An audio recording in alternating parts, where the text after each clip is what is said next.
to ABC News AGT Live. ये है ABC News AGT Live. Listen to ABC News AGT Live. 8 to 12 যে স্টুডেন্টরা থাকে হোস্টেলে তারা কই থাকবে? তারা যার যার বাড়িতে থাকবে। তারা তো ভার্চুয়াল মিটিং ভার্চুয়াল এর কথা বলছি। এটা কত সংখ্যক? ছোট্ট ওদেরও দরকার, এদের জন্য আমরা ভার্চুয়াল ক্লাসের ব্যবস্থা করছি, এবং সেই জন্য আমরা যেমন একটু পরে যেমন করছি, আবার ভার্চুয়াল ক্লাসের ব্যবস্থা করছি। কিন্তু বিরাট ক্ষতি হওয়ার এডুকেশনাল লস ইজ এ সব লস, সুতরাং ওটার দিকে চিন্তা করছি।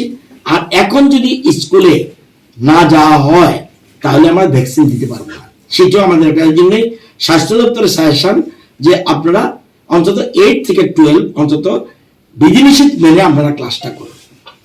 স্যার যে জায়গায় মানে নিয়ে যাতে স্টুডেন্ট আসে অন অল্টারনেট ডেজ, এবং যদি প্রয়োজন মনে করে আরো কম করে, দ্যাট ইজ ইউনিভার্সিটি কলেজ, এবং যেখানে স্টুডেন্টস যারা আসতে পারবে না, যদি আসে through virtual mode to fill the learning gaps if any, এগুলি আমরা সিদ্ধান্ত করেছি। এবং সেখানে registrar Tripura University, MBB University, NIT Agartala, and order of the chief secretary and chairman state executive committee Tripura Disaster Management Authority dated 9 January 2022 আপনাদের পত্রপত্রিকা এবং মেইলে চলে যাবে আইসিএ দপ্তরের মাধ্যমে, সেটা আমরা আজকে সিদ্ধান্ত নিয়েছি। আবার স্বাস্থ্যবিধি মেনেও চলতে হবে, এবং বিশেষ করে স্কুলগুলি খোলা রাখার পিছনে বিশেষ করে 8 to 12 এটার উদ্দেশ্য স্টুডেন্টরা থাকে হোস্টেলে তারা কই থাকবে? তারা যার যার বাড়িতে থাকবে। তারা তো ভার্চুয়াল মিটিং ভার্চুয়াল এর কথা বলেছি যে একদম উচ্চ স্তরে যেটা যাচ্ছে সেটার পরে আমরা খুব বেশি না, কিন্তু হয়েছে। যদিও বিভিন্ন রকম বলছে যে শিশুরা হতে পারে, সেই জন্য আগাম সতর্কতা আমরা অবলম্বন করেছি। এটার চেষ্টা করবো, আপনি যেমন বলেছেন এটা আমাদের গত মিটিংও হয়নি, আজকেও আলোচনা হয়নি, এটা একটা ভেরি গুড পয়েন্ট। এগুলো আমরা চেষ্টা করছি আলোচনা করে, যদি সম্ভব হয় 2-1 দিনের মধ্যে এটা সম্বন্ধে সিদ্ধান্ত দিয়ে দেব। আরেকটা বিষয়, আপনাদের কাছে এরকম কোনো তথ্য আছে কতজন স্টুডেন্ট এখন পর্যন্ত কোভিড ইনফেক্টেড হয়েছে? এই তথ্য অ্যাকুরেট নেই, কিন্তু কিছু কিছু টিচার হয়েছে, যারাই হয়েছে স্টুডেন্ট হোক, যেমন বোধ হয় টোটাল সাউথ ত্রিপুরাতে অনলি 4, নর্থে বোধ হয় অনলি 2, এরকম আছে। যদি বেশি হয়ে থাকে ওয়েস্টে হয়েছে 2 কি স্টুডেন্ট? 4 স্টুডেন্ট। এর জন্য সেই জন্য আমরা এটা মেনে, কিন্তু মনে রাখতে হবে টিচাররাও এফেক্টেড হয়েছে। তো যারা এফেক্টেড হবে তাদের তো আমরা আগেই বলেছি যে ধরুন কোনো স্টুডেন্ট এফেক্টেড হয়ে গেল, সাথে সাথে হোস্টেলের ব্যবস্থা রাখছে, এখানে আছে, সেখানেও আমরা তাদেরকে কোয়ারেন্টাইনে রাখতে পারবো। এসব চিন্তা করে সব দিক বিবেচনা করে এটা করেছি। তো রাত্রে বললে আমি দেখে বলতে পারবো কতটুকু।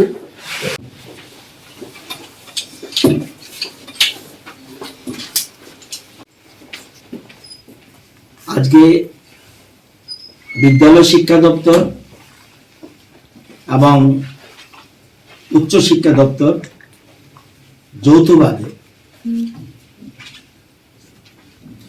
এক ভার্চুয়াল মিটিং এর অ্যারেঞ্জমেন্ট করি। সেই মিটিং এ উপস্থিত ছিলেন আমাদের শিক্ষা দপ্তরের সচিব, ছিলেন ডাইরেক্টর হায়ার এডুকেশনের ডাইরেক্টর, বিদ্যালয় শিক্ষা দপ্তরের ডাইরেক্টর, এমবিবি ইউনিভার্সিটি ভিসি এবং স্বাস্থ্য দপ্তরের একজন কর্মকর্তা। আমরা একটা কম্প্রিহেন্সিভ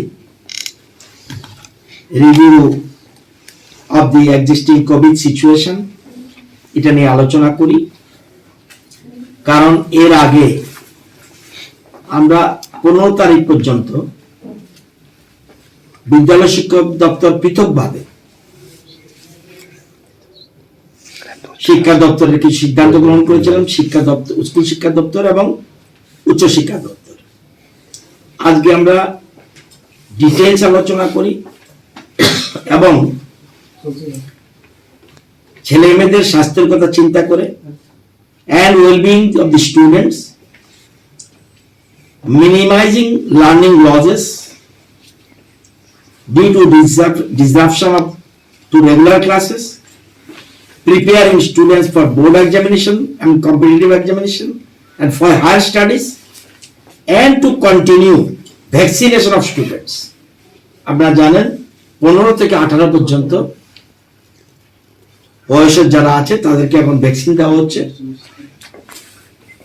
সেই কথা চিন্তা করে সমস্ত একদিকে স্বাস্থ্যের কথা চিন্তা করে বিধিনিষেধ আমরা জারি রেখে কতগুলি সিদ্ধান্ত গ্রহণ করেছি। আমরা সিদ্ধান্ত গ্রহণ করেছি যে প্রি প্রাইমারি থেকে 7 ক্লাস পর্যন্ত, সপ্তম শ্রেণী পর্যন্ত, প্রি প্রাইমারি থেকে সপ্তম শ্রেণী পর্যন্ত are suspended until further orders. এটা হলো 17 থেকে 30 তারিখ পর্যন্ত, 30 জানুয়ারি। 31 তারিখ খুব সম্ভব সোমবার, সেই জন্য আগামী সোমবার থেকে 30 জানুয়ারি পর্যন্ত আমরা এই সিদ্ধান্ত গ্রহণ করেছি। এর আগে ছিল আমরা প্রি প্রাইমারি থেকে ক্লাস 2 পর্যন্ত সিদ্ধান্ত গ্রহণ করেছিলাম, ক্লাস 5 পর্যন্ত বোধহয়। এখন আমরা করছি প্রি প্রাইমারি থেকে ক্লাস 7 পর্যন্ত আমরা ক্লাসগুলি সাসপেন্ড করছি। আর ক্লাস 8 থেকে 12 পর্যন্ত এটা থাকবে 50% স্টুডেন্টস অ্যাটেন্ডেন্স প্রত্যেক ক্লাসে, এবং যাতে এনশিওর করা হয় যে every student gets to attend school once in 2 days। 2 দিনে 50% করলে এই ক্লাসের আজকে 50 জন 50% আসলো, পরের দিন 50%, এরকম করে আমরা ক্লাস 8 থেকে 12 পর্যন্ত সিদ্ধান্ত গ্রহণ করেছি। এবং এই ক্ষেত্রেও students will attend in person classes based on the parental consent, গার্জিয়ানদের কনসেন্ট নিয়ে।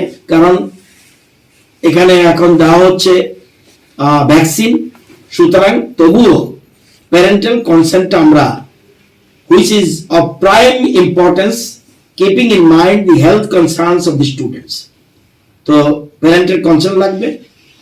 আর যে প্রি প্রাইমারি থেকে ক্লাস 7 পর্যন্ত যে বন্ধ থাকবে 30 তারিখ পর্যন্ত সোমবার থেকে, সেটাও আমরা আবার আগের মতো একটু খেলো একটু পড়ো প্রোগ্রাম, যেটা আমাদের ছিল আগে প্রথম দিকে যখন কোভিড সিচুয়েশন হয় তখন আমরা এটা এখন আমরা এটা আবার চালু করতে যাচ্ছি, স্পেশাল অ্যাটেনশন দিচ্ছি। এবং এছাড়াও যে আমরা বন্দে ত্রিপুরা আমাদের যে চ্যানেল রয়েছে সেই চ্যানেলে বিশেষ করে 1 to 7 যেটা আছে সেটা আমরা যাতে 1 থেকে 7 এর ক্লাসগুলি বেশি করে বন্দে ত্রিপুরাতে দেওয়া হয় সেটা আমরা চিন্তা করছি। আর ভার্চুয়াল এছাড়াও virtual classes to be extended to students from pre primary to class 7 wherever feasible by the school। সব জায়গায় তো নাও থাকতে পারে, কিন্তু যেখানে ফিজিবল সেখানে আমরা এটার জন্য ভার্চুয়াল ক্লাসেস এক্সট্রা করা যায় কিনা সেটার ব্যাপারে আমরা চিন্তা করছি। এবং অল হোস্টেল আগের মতো will remain closed until further orders, এটা আমরা স্কুলের ক্ষেত্রে করছি। এবং হোস্টেলগুলি বন্ধ থাকবে। এবং যদি দেখা যায় হেডমাস্টার এবং হেডমিস্ট্রেস অর টিচার ইনচার্জ যে স্টুডেন্ট অফ ক্লাস 8 থেকে 12 is absent due to quarantine or other health related reasons, or hosteliers are unable to attend classes due to hostel closure, then they will take supplementary measures like virtual classes, যেগুলো আমরা চিন্তা করছি। এছাড়া teachers এবং non teaching staff সবাই আগের মতোই all are will continue, সবাই কন্টিনিউ করবে, স্কুলে আসবে, এটা আমরা বিদ্যালয় শিক্ষা দপ্তরের ক্ষেত্রে এটা আমরা আয়োজন করেছি এবং এটা আমরা স্বাস্থ্য দপ্তরেরও আমরা অনুমতি নিয়ে নিয়েছি। আলোচনা ক্রমেই সর্বসম্মতিক্রমে এই সিদ্ধান্ত গ্রহণ করা হয়েছে।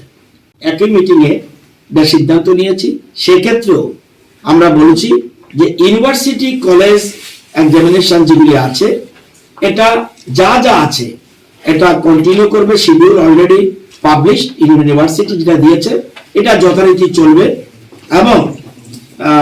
এবং সেটা ensure COVID-19 appropriate behaviour including sanitisation, wearing of the masks by the students, maintaining social distancing among students, etc. during the examination. এগুলি মেনে করবে এবং টিচিং এবং non teaching staff will continue to attend these college institutes. স্টুডেন্টের ক্ষেত্রে 50% capacity নিয়ে যাতে student আসে অন অল্টারনেট ডেজ এবং যদি প্রয়োজন মনে করে আরো কম করে, that is university college authorities may also take steps for taking class in 2 shifts. 50% এর প্রয়োজন যদি মনে করে তার 2 শিফট করতে পারবে। এটাও সিদ্ধান্ত গ্রহণ হচ্ছে। ডিভাইডিং স্টুডেন্টস ইন 2 গ্রুপস এটা আমরা করছি এবং যেখানে স্টুডেন্টস যারা আসতে পারবে না, যদি না আসে তাদের ফিজিক্যাল ক্লাসেস যদি না আসে, to various reasons like quarantine, all university college authorities would arrange extra classes through virtual mode to fill the learning gaps if any. এগুলি আমরা সিদ্ধান্ত করেছি এবং এক্ষেত্রেও আমরা এই সিদ্ধান্তটা আপ টু 30 জানুয়ারি পর্যন্ত এটা থাকবে এবং সেখানে registrar Tripura University, MBB University, NIT Agartala and ICFA University and other private colleges are requested to follow the above guidelines in connection with the continuation of classes. আজকে এবং এটা this is issued in accordance with the order of the Chief Secretary and Chairman State Executive Committee Tripura Disaster Management Authority dated 9 January 2022. সেই সিদ্ধান্ত সাথে মিল রেখে আমরা আজকে বিদ্যালয় শিক্ষা দপ্তর একটা সিদ্ধান্ত নিয়েছি, সেটা অলরেডি আপনাদের পত্রপত্রিকা এবং যাবে আইসিএ দপ্তরের মাধ্যমে, সেটা আমরা আজকে সিদ্ধান্ত নিয়েছি এবং আমরা আমাদের মূল উদ্দেশ্য শিক্ষার ক্ষেত্রে আমরা যে অভিজ্ঞতা অতীতে দেখেছি সেই অভিজ্ঞতা থেকে দেখা যাচ্ছে যে বন্ধ থাকলে স্টুডেন্টের প্রচন্ড এডুকেশনাল লস হয়। তো ওইটা যেমন দেখছি, আবার স্বাস্থ্যবিধি মেনেও চলতে হবে এবং বিশেষ করে স্কুলগুলি খোলা রাখার পিছনে বিশেষ করে 8 to 12 এটার উদ্দেশ্য হলো ভ্যাকসিন এখন দেওয়া হচ্ছে সারা রাজ্যে।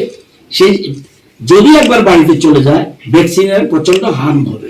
এই জন্য সব দিক, একদিকে স্বাস্থ্য আর এডুকেশনাল লস দুটার ক্ষেত্রে যেন কোনো রকম অসুবিধা না হয়, সেটার জন্য আমরা আজকে সিদ্ধান্ত গ্রহণ করেছি।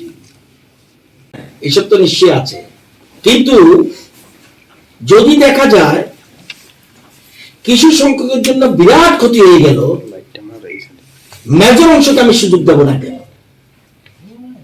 আমরা চাইব যে সবাই উপকার হোক, কিন্তু আমি যদি ধরে নিই আপনার সাজেশন অনুযায়ী, স্বাস্থ্য দপ্তরের কথা বলছে না, আপনার সাজেশন অনুযায়ী ধরে নিলাম যে আমি বন্ধ করে দিলাম, তাহলে কি ভ্যাকসিন পাচ্ছে না এবং এডুকেশন লস। এতে আমার বিরাট সংখ্যক রেজাল্ট হচ্ছে। আমরা যে সিদ্ধান্ত নিয়েছি বেশি মাত্রা যতটুকু সম্ভব, একজনের ঘর নেই বলে আরেকজনকে আমি ঘর দেবো না, সবাই ঘর যেদিন হবে সেদিন ঘর দেবে, এটা তো হতে পারে না। পর্যায়ক্রমে সবকিছু করতে হবে। সুতরাং আমরা চেষ্টা করছি যতটুকু, এই জন্যই আমরা ভার্চুয়াল প্রোগ্রামের করছি। আর এটা আপ টু 30th পরে আমরা চাইছি যে একদম উচ্চ স্তরে যেটা যাচ্ছে সেটার পরে আমরা 29 আবার একটা রিভিউ মিটিং করবো, দেন উইল ডিসাইড। আজকে 15 তারিখ, অল্প কয়েকদিনের জন্য। এখন যেহেতু এক্সট্রিম হচ্ছে, এটা কত এক্সট্রিমে যায় এটা দেখার ব্যাপার আছে। এবং আমরা তথ্য নিয়েছি যে এই যে শিশুদের ক্ষেত্রে খুব বেশি এফেক্ট হচ্ছে না, তবুও আমরা এই জন্য প্যারেন্টাল কনসেন্ট রেখেছি। কিন্তু প্যারেন্টাল কনসেন্টের কথা বলে আমি যদি সব বন্ধ করে দিই, আমার কিন্তু লকডাউন হয়নি। যেহেতু লকডাউন হয়নি, আমি কোন অজুহাতে স্কুল বন্ধ করব? সবাই কথা চিন্তা করতে হবে। আমি দেখব শিক্ষা ক্ষেত্রে যে ক্ষতি হয়েছে গত 1.5-2 বছরে, এই ক্ষতি যেন মেজর ক্ষতি না হয়। ক্ষতি হয়েছে, আরো ক্ষতি হোক, এটা তো হতে পারে না। ধরুন, এই জন্য উদাহরণ দিলাম আপনাকে, ধরুন আপনি বলছেন, ধরুন আমাদের গ্রামে 5টা ছেলে লেখাপড়ার ক্ষতি হলো, আমি যদি 5টা ছেলেকে দিতে পারলাম না, এই জন্য দুঃখিত, কিন্তু 95 জনকে দেব না, এটা তো গ্রাউন্ড হতে পারে না। সেজন্য যত বেশি পারা যায়, যত, এই যে আমরা জানি না এই কোভিডের কারণে ক্ষতি হচ্ছে, সবারই ক্ষতি হচ্ছে, আপনারাও যেতে পারছেন না, 9টার পরে কারফিউ, এইগুলি চিন্তা করেই আমরা সিদ্ধান্ত গ্রহণ করেছি। একদিকে এডুকেশনাল লসের কথা চিন্তা করেছি, সাথে সাথে স্বাস্থ্যবিধিও যতটুকু সম্ভব অ্যাডজাস্ট করা, মিনিমাইজ করা। এই জন্য আমাদের সার্কুলারেও মিনিমাইজের কথাটা উঠেছে, মিনিমাইজ করতে হবে। এবং আমি যদি বন্ধ করে দিলাম, এবার ভ্যাকসিন যে জিনিসটার জন্য খুব ইম্পর্টেন্ট, ভ্যাকসিনটা আমি কোথায় দেবো? সে তো আসবে না, সে তো হাসপাতালে নাও যেতে পারে। এই জন্য একদিকে চিন্তা করে নিচের ক্লাসগুলিকে অ্যাভয়েড করে উপরের ক্লাসটা আমাদের, কারণ আপনি বলছেন যেমন উপরের ক্লাসটা আমরা কেন করছি, যারা আগামী দিনে মাধ্যমিক দেবে, আমি এই জন্য 7 থেকে বাদ দিয়েছি। মাধ্যমিক যারা দেবে তাদের এখন খুব গুরুত্বপূর্ণ। এইটা যারা পড়ছে তারা কিন্তু অলরেডি 9-এ উঠবে, ইট ইজ ইম্পর্টেন্ট। এবং যারা 11-এ পড়ছে, মাধ্যমিক দেবে, 12 দেবে, তাদের ইম্পর্টেন্ট। এই জিনিস সবটা যতটুকু মিনিমাইজ করা যায় ততটুকু আমরা মিনিমাইজ করছি। আচ্ছা, কোচিং ক্লাসগুলি টিউটোরিয়াল হোম নিয়ে রিভিশন নেওয়ার কথা ছিল, এটা এখনো এটা